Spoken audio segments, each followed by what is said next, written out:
안녕하십니까. 2024년 4월 2일 화요일입니다. 코페스 동반자 채널에서 오늘은 조기 경보기 국산 개발이 더 빨랐을 수도 있는 상황이 옴, 이런 주제와 SM-6 미사일이 성능 개량으로 탄도탄 요격이 가능해졌다는 소식, 미 해군이 버지니아급 잠수함의 프로펠러를 제거했다는 소식을 전해드리기로 하겠습니다. 먼저 우리나라 조기 경보 통제기 도입 사업에 대한 내용을 말씀드리겠습니다. 먼저 조기 경보 통제기 도입 입찰이 2차 유찰되었다고 합니다. 정부는 3차 입찰을 하겠다고 이야기를 하고 있지만 3차 입찰도 유찰될 가능성이 굉장히 높습니다. 현재 한국의 조기 경보 통제기 도입 사업 입찰에는 보잉과 L3 해리스 그리고 사브가 응찰하고 있지만 1차, 2차 전부 다 L3 해리스만 제대로 서류가 갖춰지고 통과가 되었다고 합니다. 그리고 보잉과 사브는 서류 미비 또는 장비 미비, 기타 미비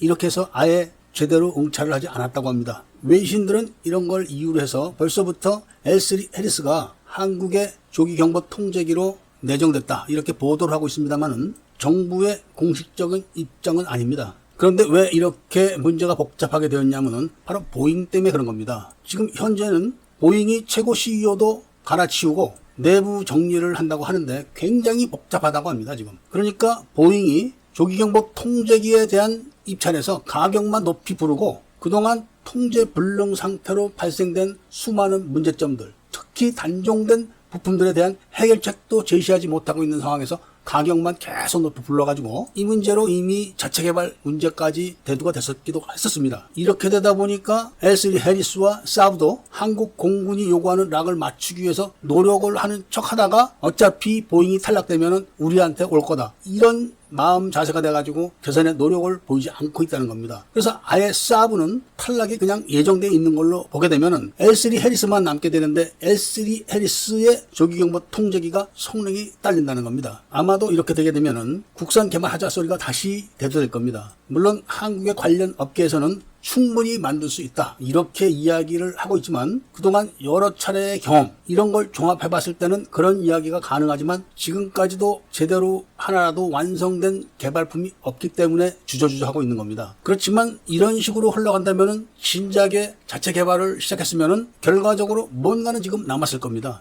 어차피 보잉에서 지금 납품해서 운영하고 있는 조기경보 통제기도 상당히 많은 문제점을 갖고 있고 또한 보잉 문제로 인해서 앞으로 개선될 조짐은 전혀 없습니다. 그러니까 1차, 2차 경합에 만족할 만한 성과를 낸 L3 해리스가 공군이 요구한 락에 조금 부족할 뿐이라 외신 보도들처럼 확정될 가능성이 가장 높지만 차라리 자체 개발하자 이런 이야기가 나올 가능성이 굉장히 높습니다. 다음에 시간을 내서 이 문제만 다루는 영상을 하나 더 올려드리기로 하겠습니다. 그동안 SM-6 함대공 미사일이 탄도탄을 요격할 수 있다 없다 이런 논란이 있었고 가능할 수도 있다 이런 정도 선에서 인식을 공유했었는데 이번에 레이시온사에서 성능 개량을 통해서 요격 시험을 해가지고 성공을 시켰다고 합니다. 미 해군 이지스함에서 실시된 요격 시험에서 모두 8차례 시험을 통과했고 이로 인해서 SM-6 미사일은 세계의 미사일을 하나로라는 슬로건에 맞게 대공, 대지, 탄도탄, 요격 이 능력을 완벽하게 소화해낸 미사일이라고 자신있게 말할 수 있다고 레이시온사가 발표했습니다. 그리고 미 해군과 동맹국에 더 많이 보급이 되어서 가격을 낮출 수도 있다 이런 이야기까지 덧붙였습니다. 그 다음에는 미 해군이 버지니아급 잠수함의 추진 장치인 프로펠러를 제거하고 신개념 추진 장치인 자기 유체 역학 추진 장치를 장착했다고 합니다. 이 자기 유체 역학 추진 장치는